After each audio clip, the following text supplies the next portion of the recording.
حضرت آپ نے علماء کرام کی تقریریں سنی ہوگی. توحید دین کی بنیاد ہے، دین کی اساس ہے، دین کی روح ہے. بھلائیوں کی بات اگر کریں تو توحید سے بڑی کوئی بھلائی نہیں. معروفات کی بات اگر کریں تو توحید سے بڑا کوئی معروف نہیں. اذکار کی بات کریں تو توحید سے بڑا کوئی ذکر نہیں.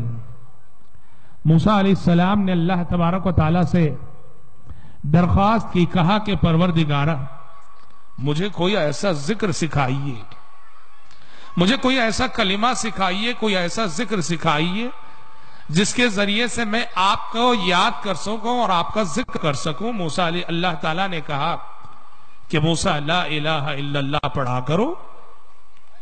موسیٰ علیہ السلام نے کہا کل عبادک یقولون لا الہ الا اللہ. پروردگارہ آپ کے سارے ہی بندے لا الہ الا اللہ پڑھا کرتے ہیں، مجھے کوئی خاص ذکر سکھائیے نا. تب اللہ تعالیٰ نے موسیٰ علیہ السلام سے کہا کہ موسیٰ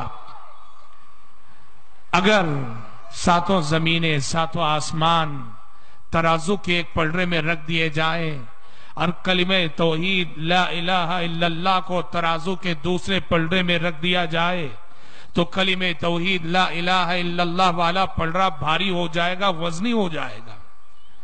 اللہ کے ایک جلیل القدر پیغمبر کو اللہ تعالیٰ نے سب سے افضل ذکر سکھایا، کہا کہ لا الہ الا اللہ کا ذکر کرو، اس سے بڑا کوئی ذکر نہیں ہو سکتا. آج طریقے سنت سے ہٹے ہوئے ہمارے بھائی، ان کے نزدیک ذکر کے جو نئے نئے طریقے ہیں، آپ جانتے ہیں وہ کہتے ہیں کہ لا الہ الا اللہ یہ عام لوگوں کا ذکر ہے، لا الہ الا اللہ یہ عام لوگوں کا ذکر ہے. اللہ کے بندوں میں کچھ خاص لوگ ہوتے ہیں جنہیں خواص کہا جاتا ہے، انہیں پورا لا الہ الا اللہ کا ذکر کرنے کی ضرورت نہیں. لا الہ الا اللہ کو کٹ کر کے صرف آخری میں جو اللہ ہے وہ صرف اللہ اللہ کا ذکر کریں گے.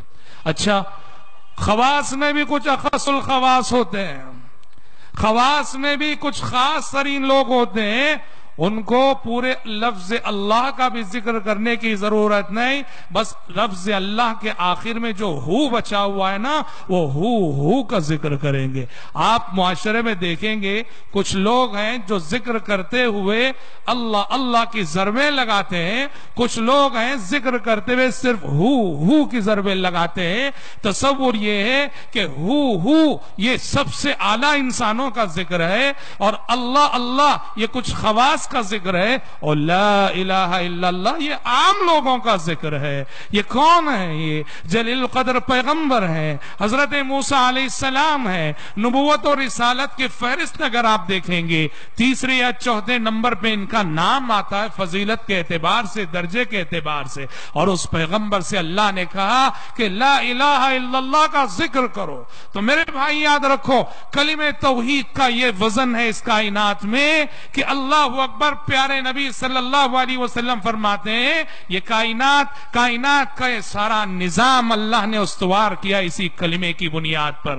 اور اتنا وزنی ہے یہ کلمہ، جب تک اس کائنات میں یہ کلمہ باقی ہے، جب تک اس کائنات میں یہ عقیدہ باقی ہے، جب تک اس کائنات میں لا الہ الا اللہ کی دعوت باقی ہے، جب تک اس کائنات میں لا الہ الا اللہ کا نعرہ باقی ہے، اللہ تعالیٰ نے اس کائنات کی حفاظت کی ضمانت دے دی، اس کائنات کی بقا کی ضمانت دے دی. کہا کہ لا تقوم الساعة حتى لا يقال في الارض اللہ اللہ، کہ جب تک اس کائنات پہ ایک بندہ واحد بھی موجود ہے، اس زمین پہ اللہ کو یاد کرنے والا، اللہ کی عبادت کرنے والا، اللہ سے مانگنے والا، اللہ کے آگے جھکنے والا ایک بندہ بھی موجود ہے، اس وقت تک یہ کائنات فنا نہیں ہو سکتی. کائنات جب فنا ہونا ہوگا اس کائنات کو، زمین سے پہلے عقیدے توحید کا خاتمہ ہوگا اور پھر یہ کائنات اپنی فنا کو پہنچے گی اور اپنے انجام کو پہنچے گی.